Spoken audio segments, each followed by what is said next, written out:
Grayson. What up, what up, what up, what up, what up? As you can tell, I got a little echo. Come on in the house. Come on in the house. Let me see my comments. I just need to know. Y'all know the drill. I need to know if you can see and hear me. I just need to know if you can see and hear me. So somebody say hi to me. Hi. Well, not you, Sir Grayson. So that we can get started. I'm trying to get to the page. Let's see. I just need to know. Y'all know the drill. I need to know if you can see and hear me. I'm assuming I'm live. I need to know if you can see or. Let's see. I think we good to go. Okay, so we gonna make it do what it do. Okay, Emily says I can see and hear me. All right, so hey everybody, it's TJ Mercer, the chief noisemaker of Media Mavericks Academy, where I teach authors, experts, coaches, and entrepreneurs how to book themselves in the media without a publicist and without being a celebrity. I'm really good at what I do because I spent nearly 30 years working on some of the biggest TV shows and films out there. And as you can see today, I am not by myself. I'm actually at home in Tennessee with two of my most favorite people in the whole wide world. That this is Sir Grayson the Great. Say hi, Grayson. Hey. And then a lot of you have watched this one grow up. This is T2 for TJ number 2. So they have promised me that they will be quiet as I do this live, as we hit on headline hooks to get you booked. All right, so can TT do her job now? Okay, I love you. Okay. All right. So I'm going to share my screen and get right into it.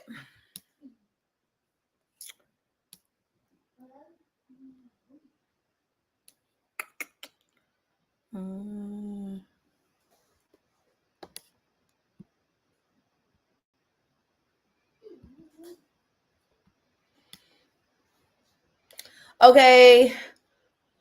The first one is, I just wanted to show this one because I called it. Basically, if you were here a couple of weeks ago, I said when Roe versus Wade was overturned, or hey Miss Barbara, or the states retain the right, the Supreme Court said the states will retain the right to make the decisions about abortion. I covered, I think maybe it was last week, I covered that the pills, the what do you call those? First response? No, what's it called? The abortion pills. What are they called?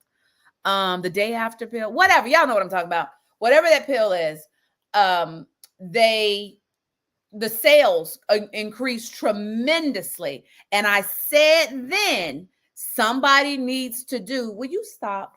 Somebody needs to do a story, NEWSJACK, what is safe? Plan B. Thank you, Miss Barbara.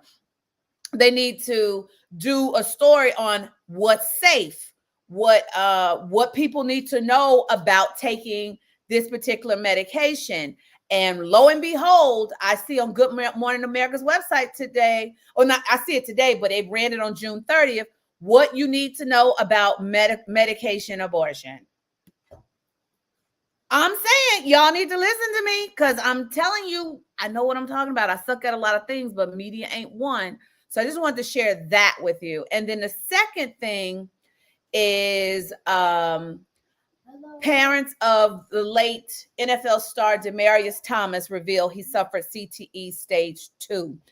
I remember a while ago when this first came out, one of my Facebook friends actually NEWSJACKed this. I think she landed in San Diego or something, where, doctors, as a psychologist or a psychiatrist, I can't remember, where she talked about the fact that this was serious business, and that, the repercussions and the fallout that comes from playing these hard-hitting sports.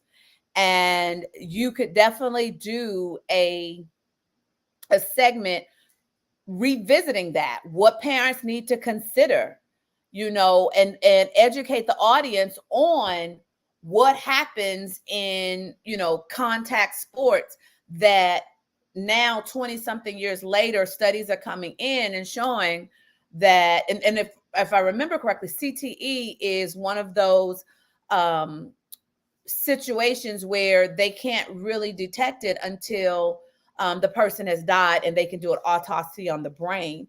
So once again, this is coming back in the news. So I would love to see some of you newsjack that.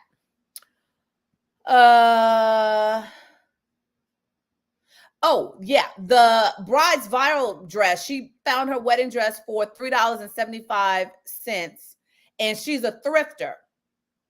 And I think she spent $100 of alterations or whatnot. And so if you are in the thrifting area, you definitely can newsjack this. Once again, we're in the season of weddings. All of this is, balling on the budget of how you can have a great wedding with just thrifting, how you can have a great wedding with little to no money. You can newsjack this. And if you are one of those people who shops or into fashion or something like that, you can, propose a segment where, if like you're in a big city or something, you can propose a segment where you go to local thrift stores and see what you can find.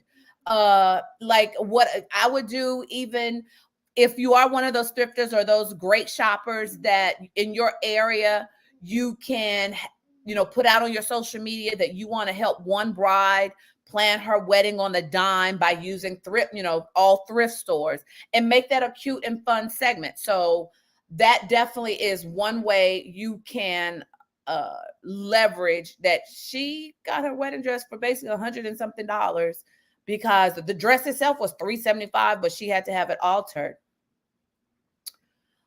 Rebel Wilson shares relatable message about holiday weight gain to Instagram. And remember, I constantly am repeating to you, anytime a celebrity does something that is relatable or talks about things that are relatable to us, that we experience it, you should absolutely newsjack it.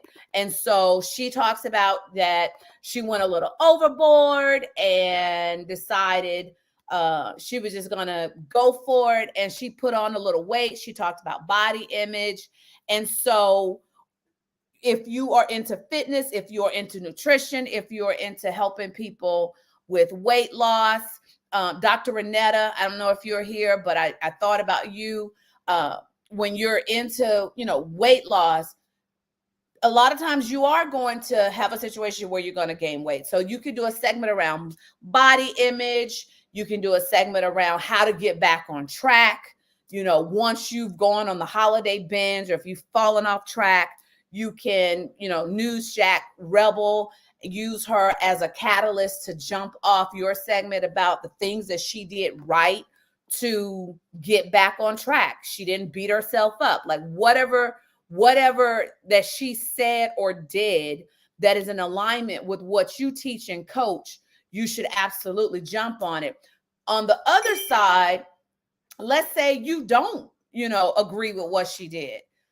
Still talk about it and inject yourself into the conversation and put yourself out there to talk about what, she should have done different, or, how Rebel got it wrong.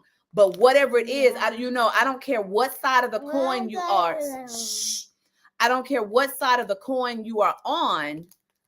The point is, I need you to get out there and put your voice out there. And then, what was this one? I don't think that's the one I was looking for. What was I looking for this one? Hold on.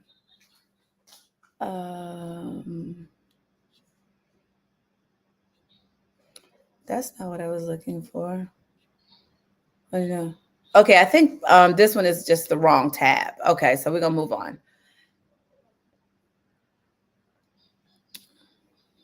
Let's see. Obviously, we talk about this every single time. Unfortunately, one of these happens, in the media. We revisit grief and how to get, past the grief. Before we even over one mass shooting, we're into another. So you're injecting yourself into the conversation, unfortunately, is needed on, how people cope with this back-to-back trauma. Again, helping children cope with the back-to-back trauma. If they are aware of what's going on, it's the same story. And I hate that I have to keep covering this, but that really is the case, that we're constantly in this state of having to deal with the grief and the trauma of actions of mass shootings. Next headline hook is Travis Barker. So Travis Barker returns home from hospital after life-threatening pancreatitis. Pancreatitis. Wait, what is it? Pancreatitis? I think it's pancreatitis. Yeah, I think so. I think I said it wrong the first time. So Travis Barker, I forgot what big band he's with. Is it Blink 182 or something like that? I could be wrong, but if memory serves me correctly, he is a big musician that is married to a Kardashian. They just got married, I believe. And he had a bout with pancreatitis. So if you're in the MD, if you're in the health field, especially men's health, you can talk about the importance, what symptoms, to be looking out for, what can happen, what foods, if you're a nutritionist, what foods can help prevent pancreatitis. But leverage that Travis Barker, that he was so openly talking about it, what happened as a result of how he knew he was, perhaps in trouble, that it had escalated to pancreatitis. Whatever that your lane of genius is that can serve people, bring awareness of their ways to prevent it. Like, is there anything he could have done differently? If not, then what does he need to do to go ahead, to go forward in life? How is he going to have to adjust, when you have this? But most importantly is the preventative side. What do you do to avoid it? So you definitely can do a segment like that. What is this one? Now, this one I remember this one being a hot topic a while ago. And so I was curious when I saw it come back around. But how often should you shower? Here's what a dermatologist has to say. And if you remember correctly, this became a hot topic when some celebrities came out and talked about their bathing habits. Ashton Kutcher, Jake Gyllenhaal, Kristen Bell, and The Rock, when they were talking about their bathing habits. And, it brought up this conversation, this dialogue about how much you should bathe. Is it good for you? Is it bad for you? So the one thing about this article, though, is it's coming from, I just said shaking my head over here. The one thing is it comes from a dermatologist. So if you are an expert in the field of skincare, I would definitely leverage the heck out of this and talk about whether you agree or disagree. Are we getting it right? Or are we getting it wrong? Whatever side of the coin you are on, that is what you should be talking about. Did this article get it right? Do we need to bathe every day? Or, is it bad for our skin? Like, there was this whole TikTok series that I was got caught up in as I was learning. A lot of dermatologists are saying that it's not necessary, and it cannot be. It's not good for your skin. What are the facts? Regardless of how you feel, what are the facts that you can actually newsjack and talk about? Just stick with the facts, though. What are the ramifications of bathing too much? What are the ramifications of not bathing enough? What is legitimately enough? Whatever that is, I want you talking about it. And let me see what else. What else do we have here? So forget restaurants and retail. Teams are seizing the jobs they want as desperate employers try to fill seats. We're basically in summer employment now. So when I saw this headline, I was thinking it could come from both sides. How do you appeal to potential employees, and how potential employees need to position themselves, especially the teen market? Like, what should they be considering, when they are going after these jobs? This could be an HR segment as well. It can be a career segment for helping employers, who are used to hiring teenagers for the summer. What's going to incentivize? I'm having problems with my words today, but what's going to incentivize them? Incentivize. Okay, what's the word? But what's going to help them get good employees? How does, what should a teen expect now in this employee market? All these kind of things are big indicators of what's happening in the summer. But one thing that people need to remember, the tide is always going to change. The next one, okay, there it goes. Average car payment hits record $712 a month as new used car prices continue to climb. That's why I was over looking for a car. Some of you know that my car was stolen while I was in LA for 3 months and got back to Atlanta, and my car was gone. And I was looking around for a car, and it's just crazy. I was over it. Cars are going for $3,000 and $4,000 over sticker. And so I would say, do a segment. If this is your lane, and Holly, this may be for you, I would say do a segment around how to negotiate a good car deal in this market. Is leasing, leasing versus buying in this market better? A lot of times people, depending, unless you got a business to run it through, that, you should buy the car as opposed to leasing. Is that still the case for this particular market? Do you just lease a car for a couple of years and let the market, stabilize and go after it? How do you negotiate the best payments either way? What should you do? Should you just need to go get a cheaper car? What deals should you be looking into? What interest rates you should be expecting? How do you negotiate the best interest rate? Like, all of these things that come along with buying a car in this market, somebody needs to do a segment. And the reason why I'm saying this, because I booked one of my VIP clients several years ago at the end of the year. I booked him on a segment of how to get the best car deal at the end of the year, basically. So something like this is hot, of what you need to do to help consumers get the best deal in this seller's market of cars. And then the last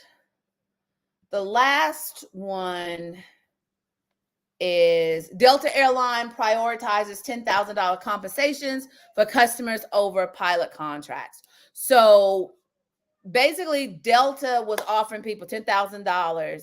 It says Delta Airline is offering $10,000 to 8 upset customers on an oversold flight. So we all know that it's been kind of difficult on the travel industry, and that particular weekend, Delta gave $10,000. They were authorized to give up to $10,000 for people willing to give up their seat. That was crazy to me. When I first saw it, I was like, this can't be real. But it is. Now, for my travel experts, going more deep into the summer, people are still going to be trying to travel. What tips can you give? What are our rights as a passenger? These flights are getting canceled and bumped. And I saw a Facebook post that's what it was. I saw an excellent Facebook post I think it was last week or week before, where I actually said this. Now I'm back to revisiting because the Facebook post was written, according to the post, was written by an airline attendant and giving all the information about flying. I'm like, somebody needs to do this as a segment, especially when, you know, they are paying upwards of $10K and not in travel credits. From what I understand, was $10K cash. So you know what I could do with $10K cash for Move-In Day Mafia? So I would love to see that people who know our rights as consumers, know our rights as airline flyers, how they can actually benefit, what we need to ask, the questions that we need to ask, what to say, what not to say. And, you know, Holly, this could be something about you too, because you budget. You know, you are a budgeting person, you're a financial person. So I would definitely look at how, you know, maybe this can fit into your scheme of understanding what are our rights as flyers. All right. So those are your headline hooks for today. Thank you for joining me. If you haven't already, I would love for you to go over to Move In Day Mafia. I didn't make a banner for it, but I'll put it on the screen. Move In Day Mafia. It is the latest God assignment that I'm working on, where we are taking care of HBCU freshmen who have aged out of the foster care system or are underserved. You know, they have no support system. We are taking loving on them, and the plan is to walk with them for 4 years. So that has launched. The volunteer forms are coming in, the donations are coming in. If you feel compelled, call to the mission of the Move-In Day Mafia. Please, please, please, please, please go over to moveindayMafia.org and hit donate or hit, you know, volunteer. We need it all. But it's coming together. It's coming together. I'm so excited. Yes. Hi, Laz. Laz is on the crew of pulling this together. God is doing amazing things, bringing this to pass in ways that I'm just mind blown. So with that said, I'm going to count it down. I'm going to count it down in 10, 9, 8, 7, 6, 5, 4. Have a great evening, you too, Emily. Did I say 4, 5, 4? Did I get the 4? 4, 3, 2, 1. See y'all next week. Bye.